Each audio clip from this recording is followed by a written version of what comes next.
Hello everyone and welcome to my YouTube channel. Today we are going to discuss about how to fix this app is not currently not available in your country or region. For example, if you try to download an app which is available on App Store, but as you click on that, this shows app not available. This app is currently not available in your country or region. So how you can fix that? For example, as you click on the app, you see this kind of error. So first of all, what you have to do, you have to simply make sure that you are connected to a proper Wi-Fi or internet connection. And after that, what you have to do next is you have to simply go to settings, and in settings you have to simply go back and you have to simply go to general, and in general you have to scroll it down until you find the option of transfer or reset iPhone. So here you have to simply click on reset, and you have to reset all of your network settings. And after resetting all of your network settings, you have to simply go back.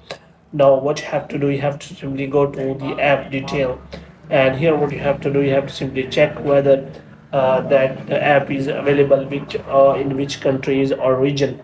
And after that, what you have to do, you have to simply change your country or region from the app store.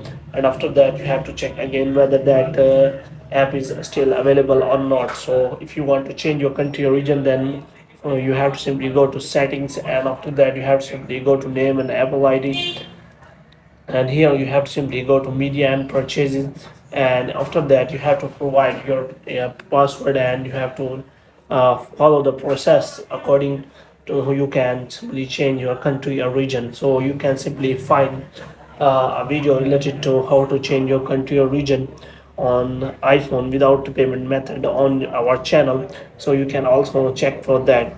So after changing the region, you have to simply check again whether your problem has been solved or not. If the problem is still there, then what you have to do, you have to simply open the browser or any kind of browser you have.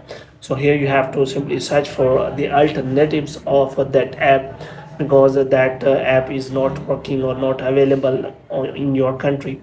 So you have to simply search for the alternatives of that app, and after that you can simply enjoy the same app on your iPhone without any problems. So hope you have liked this video. If you get more videos like these, you can subscribe our channel.